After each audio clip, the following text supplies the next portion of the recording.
Hello students, welcome to the class of physics. Myself Dr. Dishant, and today we will deal with some topics from the physics part of science of 9th class.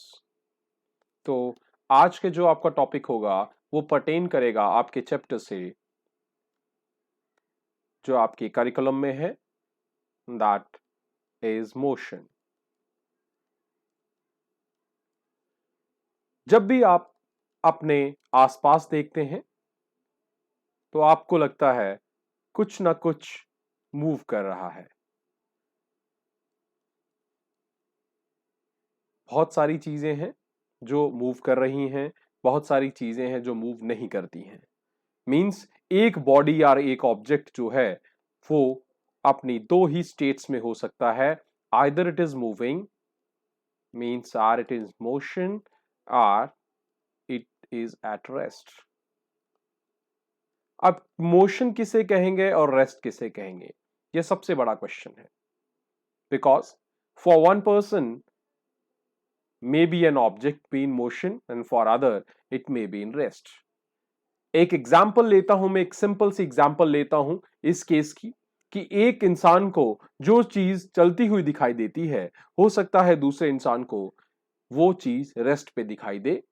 That depends upon where that person, where that observer is. For example, if you are sitting in a bus, you are sitting somewhere in the bus along with some other person, for you to be there, your co-seater, your co-passenger, that he or she may be in rest। आपको क्या दिखाई देगा? जो आपके passenger है, जो आपके साथ को पैसेंजर है, वो रेस्ट में है। बट आपको दिखाई देगा जो सराउंडिंग में आपको प्लांट्स, ट्रीज दिखाई दे रहे हैं, आपको दिखाई देगा if your bus is moving in this direction, those objects, those trees are moving in opposite direction। Means for you inside the bus, for the trees, they are in motion। But if you are outside the bus, you are also outside the bus, you are somewhere here and you are observing the surrounding, you will observe that this tree which was in motion, जो जब आप बस के अंदर थे जो tree आपको चलता हुआ दिखाई दे रहा था, अगर आप बस से बाहर हैं तो यही ट्री आपको रेस्ट में दिखाई देगा, और जो को पैसेंजर आपके साथ यहां पे रेस्ट पे था अब आपको वो मोशन में दिखाई देगा। तो यहां पे आपको क्या दिखाई दिया, क्या डिफरेंस आपको लगा, किस चीज से आपको ये मोशन रेस्ट में कन्वर्ट हो गया, रेस्ट मोशन में कन्वर्ट हो गया? That is only due to the position of the observer. ये one thing, the observer who is observing the things, and second one the surroundings. अगर आप अपनी सराउंडिंग्स को चेंज कर देते हैं, आप मींस ऑब्जर्वर, तो आपके लिए जो आपका देखने का जो तरीका था जिसमें आपको मोशन और रेस्ट दिखाई दे रहे थे, आपके वो तरीका चेंज हो जाएगा। दैट मींस कि with change in your surrounding your everything is getting changed. Means now what the surrounding is, for me as a layman, the surrounding is whatever there around you. Means if you are inside the bus, your co-passengers, your bus body, that is your surrounding। और जब आप बस से बाहर आए तो सारा atmosphere जो है वो आपकी सराउंडिंग बन गया। तो जैसे ही आपने सराउंडिंग चीज की, तब आपका जो प्रोस्पेक्ट था ऑब्जेक्ट्स को देखने का, वो सराउंडिंग चेंज होते ही चेंज हो गया। तो अब आप मोशन या रेस्ट किस तरह से देखेंगे, that depends upon your surrounding. इस सराउंडिंग को मैं एक छोटा सा नाम दे देता हूं, जिसको आप सराउंडिंग को आप देख रहे हो, that is frame of reference. अब यहां पे एक टर्म आ चुकी है, reference. How would you say that what is reference? जब भी आप किसी ग्राफ को प्लॉट करते हैं या कोई भी मेजरमेंट लेते हैं, you always seem that your measurement starts from zero. So what do you से, जहां से भी आप स्टार्ट करते हैं, you start from an initial point. तो आप क्या कहते हैं, आप उस पॉइंट को क्या लेके चलते हैं, that point is an origin. Origin कैसा पॉइंट है, अगर आपके पास ये कोऑर्डिनेट प्लेन है, यहां पे आपके पास एक्स एक्सिस और वाई एक्सिस हैं, एब्सीसा और ऑर्डिनेट्स हैं, तो एक पॉइंट ऑफ इंटरसेक्शन जो है इन दोनों एक्सिस का, we consider that as an origin. Why is that origin? Because with reference to that, either on this side you will take positive or increasing values, on either side you will take negative, above you are taking positive and below you are taking negative। Means आप कर क्या रहे हो, आपने एक reference point ले लिया है, इस रेफरेंस पॉइंट को कंसीडर करके अब आप डिफरेंट डायरेक्शंस की मेजरमेंट्स लेते हो। मींस ये ओरिजिन कॉमन है, ये पॉइंट ऑफ रेफरेंस कॉमन है, इसी तरह से फ्रेम ऑफ रेफरेंस का भी अपना एक इंपॉर्टेंस है। ये बात समझ आ गई कि हमने कैसे देखा। अब बात यह आती है कि ऑब्जेक्ट मोशन में है, तो अब कर क्या रहा है वो मोशन में, तो that means a body is said to be in motion, be in motion if it is changing its position। क्या कर रही है वो, अपनी पोजीशन चेंज कर रही है। पोजीशन जब भी होगी, बिना लिखे आपको समझ जाना चाहिए कि वो position with respect to some origin होगी। Position changes with time, time के साथ अगर ऑब्जेक्ट अपनी पोजीशन चेंज करता रहता है, तो उसको समझ लेना है कि that object that is executing motion. So जब पोजीशन की बात करेंगे, that will always be with reference to some initial point, और उसी इनिशियल पॉइंट को हम मैथ्स में क्या कहते हैं, हम कहते हैं कि भाई हमने क्या कर दिया, कहां से शुरू किया, हमने किया ओरिजिन से शुरू। बात समझ आ गई आपको। अब कैरेक्टरिस्टिक्स क्या है, चेंजेस किन में होगी, जब मोशन एग्जीक्यूट होगा। सो मोशन का ही एक दूसरा हिस्सा है rest. Rest means position change नहीं हो रही। तो जब मोशन की बात कर रहे हैं हम, मोशन में आपके पास कुछ कैरेक्टरिस्टिक्स, कुछ टॉपिक्स आते हैं, कुछ पॉइंट्स आते हैं। उनमें सबसे पहला हमने कहा चेंज इन पोजीशन। सो उसकी मेजरमेंट कितनी है, वो पोजीशन चेंज आपने कैसे की है, that can be measured with the help of either distance और डिस्प्लेसमेंट।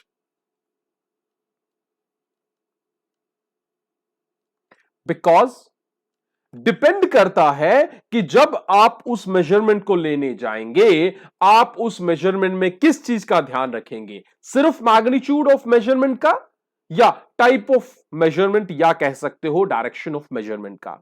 जब आप चेंज इन पोजीशन का मेजर करने जा रहे हो, सिर्फ change means what is the length, what is the dimension, what is the measurement, तो डिस्टेंस क्या है, it is the amount of change, और द लेंथ किसका, ऑफ चेंज इन पोजीशन। जो पोजीशन चेंज हुई है उसकी लेंथ, उसकी मेजरमेंट, उसका मैग्नीट्यूड कितना है, उसे हम क्या कहेंगे, that will be your distance. ध्यान रहे, means it is actual path. ये क्या है, ये वो एक्चुअल पाथ है covered by the body between two points. अब पॉइंट्स कौन से भाई, पॉइंट्स भाई वही जहां पे इनिशियली वो था, वहां पे और यहां पे चेंज होने के बाद गया है वो 2 पॉइंट। मींस अगर आप पहले थे पॉइंट ए के ऊपर, अब आप पहुंच चुके हो पॉइंट बी के ऊपर, तो ए पॉइंट से बी पॉइंट पे जाने के लिए आपने जो रास्ता चुना है, चाहे वो रास्ता 1 है, चाहे रास्ता 2 है, और it is like this. Your path can be any of these three, means 1, 2 or 3, means your path can be curved or straight line, means but one condition that it should be the actual path, means ये वो रास्ता होना चाहिए यहां से object A से B पे गया। तो डिस्टेंस क्या है? Irrespective of its direction, irrespective, क्योंकि अगर डायरेक्शन हो जाएगी तो फिर तो पाथ आपका कंफाइंड हो गया any of these three, but it can be any of these three. मेरी बात समझे आप? एनी ऑफ दीज थ्री दो जगह मैंने लगाया, मींस ये कोई भी हो सकता है अगर एक्चुअल है तो, लेकिन अगर मैंने डायरेक्शन दे दी तो कंफाइंड हो जाएगा एनी पे, किसी ईच पे नहीं, ऑल पे नहीं, सिर्फ वन पे, any one of these three, only one of these three. Done? So curved भी हो सकता है, स्ट्रेट लाइन भी हो सकता है। बट अगर बात करें डिस्प्लेसमेंट की, अगर बात करें डिस्प्लेसमेंट की, तो डिस्प्लेसमेंट नंबर 1 ए और बी के बीच का शॉर्टेस्ट पाथ है। ए और बी का शॉर्टेस्ट पाथ है, मींस इनिशियल पॉइंट और फाइनल पॉइंट के बीच का shortest point, irrespective whether that path has been travelled or not. जरूरी नहीं है कि वो पाथ ट्रेवल किया हो सकता है मैं पाथ 1 से गया हूं, ठीक है, बट ए से बी के बीच में पाथ 2 स्ट्रेट लाइन पाथ है। पाथ 1 से हमने ट्रेवल किया है और पाथ जो 2 है, पाथ 3 जो है, path 3 is a straight line path. Then path 1 will be the distance, that will be the distance क्योंकि वो एक्चुअल पाथ है, और path 2 will be the displacement because that is the straight line path. बात समझ आ गई? Path 1 हो गया आपका डिस्टेंस और पाथ 3 हो गया आपका डिस्प्लेसमेंट, बिकॉज वो क्या है? वो भाई आपका है स्ट्रेट लाइन पाथ। ध्यान रहे। अब दूसरा केस, ऐसा नहीं है कि डिस्टेंस स्ट्रेट लाइन नहीं हो सकता, बिल्कुल हो सकता है। अगर मैं ए से बी पाथ 3 के थ्रू ही गया हूं, मान लीजिए ए से बी में इसी पाथ स्ट्रेट लाइन पाथ से ही गया हूं, तो यही स्ट्रेट लाइन पाथ डिस्टेंस भी है और डिस्प्लेसमेंट भी, मींस मैग्नीट्यूड ऑफ डिस्टेंस जो है, magnitude of straight line distance, straight line distance जो है, that is equal to the magnitude of displacement, magnitude of displacement. Done? तो ये बात एक समझ आ गई आपको। तो डिस्टेंस क्या है और डिस्प्लेसमेंट क्या है। दूसरी चीज, डिस्प्लेसमेंट में एक चीज एक्स्ट्रा है, displacement contains magnitude along with direction. इसमें मैग्नीट्यूड भी है प्लस डायरेक्शन भी है। ध्यान रहे, तो डिस्प्लेसमेंट क्या है? It is the shortest path between 2 points, ठीक है। It has both magnitude as well as direction. Second thing, if you, अब एक चीज का बड़े ध्यान से देखना यहां पे, अब अगर आप मूव कर रहे हो ए पॉइंट से बी पॉइंट पे, ए से बी पे, डन, आप गए ए से बी पे, भाई ए से बी के बीच का डिस्टेंस है एक्स, लेंथ ले लीजिए एक्स है। कहां से? ए से बी पे डिस्टेंस है एक्स, तो मैं गया ए से बी, ए से बी गया तो मेरा डिस्टेंस कितना हुआ? Distance A B is equal to X. आपने क्या किया? आप मूव किए बी टू ए। आप कहां से कहां मूव किए? B to A. डिस्टेंस हुआ आपका एक्स। ध्यान रहे, मैं मूव किया ए टू बी, डिस्टेंस हुआ एक्स। आप मूव किए बी टू ए, डिस्टेंस हुआ एक्स। ध्यान से, अब डिस्प्लेसमेंट कितनी की मैंने? डिस्प्लेसमेंट कितनी है? A B. भाई displacement A B is equal to X, but आप आए बी टू ए, आप आए बी टू ए, आपने डिस्टेंस डिस्प्लेसमेंट ट्रेवल की माइनस एक्स। क्या ट्रेवल की? Minus x. ये बातें ध्यान रखना। इसका मतलब है कि डिस्टेंस में पॉजिटिव साइन ही होता है, नेगेटिव नहीं होता। बट डिस्प्लेसमेंट पॉजिटिव भी हो सकता है, नेगेटिव भी हो सकता है। नंबर दूसरी चीज, एक और एग्जांपल, आप ए से बी गए, डिस्टेंस की बात कर रहा हूं पहले में, और बी से वापस ए पे आए, तो टोटल डिस्टेंस कितना हुआ? आप ए से बी गए, बी से वापस ए आए, टोटल डिस्टेंस ए से बी एक्स, और x से वापस हो गया 2x, twice of x। But मैंने डिस्प्लेसमेंट की, मैं x a b से गया x, डन, और वापस आया b से a माइनस x, तो मेरी डिस्प्लेसमेंट कितनी हो गई? डिस्प्लेसमेंट हो गई 0। डिस्प्लेसमेंट कितनी हो गई? 0, क्योंकि मैंने एक positive distance travel displacement travel किया और इक्वल नेगेटिव डिस्प्लेसमेंट ट्रेवल किया, तो जब टोटल रिजल्टेंट लिया तो मेरा रिजल्टेंट डिस्प्लेसमेंट हो गया 0। यहां से एक चीज और आपको पता लगी कि डिस्प्लेसमेंट कब? जब इनिशियल और फाइनल पॉइंट सेम हो। When initial and final points are same,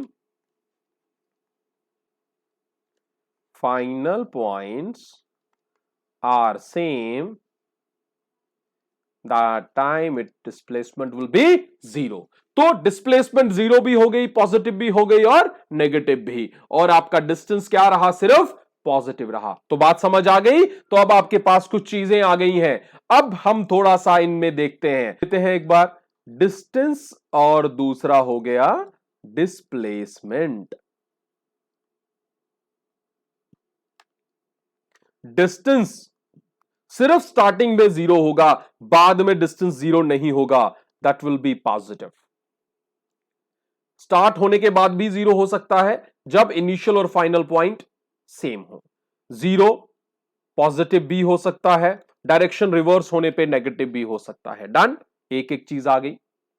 दूसरी चीज, इसमें सिर्फ मैग्नीट्यूड है, डिस्टेंस में सिर्फ क्या है?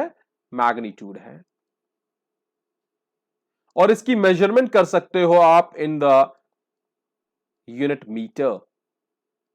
डन। डिस्प्लेसमेंट में मैग्नीट्यूड भी है प्लस डायरेक्शन भी है, और इसकी भी मेजरमेंट आप कर सकते हो इन टर्म्स ऑफ मीटर।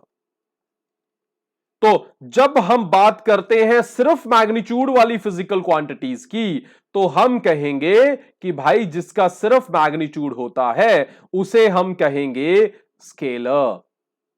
क्या हो गई वो क्वांटिटी? स्केलर। और जिसका मैग्नीट्यूड के साथ साथ डायरेक्शन भी है वो बन गई आपकी वेक्टर क्वांटिटी। तो ये दोनों क्वांटिटीज बन गई, और जिन क्वांटिटीज को हम मेजर कर सकते हैं, ऐसी क्वांटिटीज जिनको मेजर कर सकते हैं, उन्हें हम कहते हैं फिजिकल क्वांटिटीज। Physical quantities. तो भाई आपके पास क्या हुआ? आपके पास आई ऐसी क्वांटिटीज जिनको आप नाप तोल सकते हो। वो कौन सी है? फिजिकल। दो किस्म की हो गई, एक हो गई स्केलर, एक हो गई वेक्टर। स्केलर कौन सी होती है? जिसका मैग्नीट्यूड हो। वेक्टर कौन सी होती है? जिसका मैग्नीट्यूड और डायरेक्शन दोनों हो। मैग्नीट्यूड वाले की, स्केलर वाले की एग्जांपल आ गई डिस्टेंस, और वेक्टर वाले की आ गई आपकी डिस्प्लेसमेंट। तो ये यहां तक आपको समझ आया? कैसा रहा आपको? नेक्स्ट फिजिकल क्वांटिटी जो हम मोशन में यूज करते हैं, सबसे important, that is time. So time, सबसे पहले टाइम है क्या? टाइम है एक ऐसी फिजिकल क्वांटिटी, ऐसी फिजिकल क्वांटिटी जो मेजर करती है। अब फिजिकल क्वांटिटी है तो मेजर करेगी ही। किसको मेजर करती है? मेजर करती है occurrence of event, occurrence of an event. किसी चीज के होने को मेजर करती है। उसने कितनी टाइम लिया, कितना लिमिट लिया, कितना फिजिकल क्वांटिटी है, अकरेंस किसके इवेंट। अब इवेंट क्या है? आंखों का झपकना इवेंट है, मेरा लिखना इवेंट है, मेरा चलना इवेंट है, सांस लेना इवेंट है, धड़कना इवेंट है। This all things they are an event. इन इवेंट को होने में, जो अकरेंस होने में, जो मेजरमेंट है, इस चीज को मेजर करने में जो फिजिकल क्वांटिटी यूज होती है, that is time. Time is measured in terms of the units. सबसे स्मॉलेस्ट स्टैंडर्ड यूनिट है सेकंड, फिर हम यूज करते हैं minutes, then we use the hour, then months, then years. So इस तरह से मेजर किया जाता है। then we use toward the decades and centuries. So that is time. Time का बहुत ही इंपॉर्टेंट रोल है मोशन में, बिकॉज टाइम अपनी एक बड़ी ही इंपॉर्टेंट प्रोवर्ब पे काम करता है कि that it never stops. Time never stops means it is independent of all the other characteristics of the motion. सारी कैरेक्टरिस्टिक्स जो मोशन की हैं, they are dependent on time, but time उन पे किसी पे भी डिपेंडेंट नहीं है। डन। तो जब हम डिस्टेंस और डिस्प्लेसमेंट को टाइम के साथ रेशियोज लेते हैं और उसके साथ कंपैरिजन करते हैं, we get some other physical characteristics of the motion. Some of them, they are velocities, they are speeds, they are accelerations, और उनका graphical representations भी लेते हैं। So we will extend this lecture to the next one. I think you may have earned something today, you may have learned some concepts today. So I think we are going to again meet in the next lecture. So till then, thank you, goodbye, namaskar.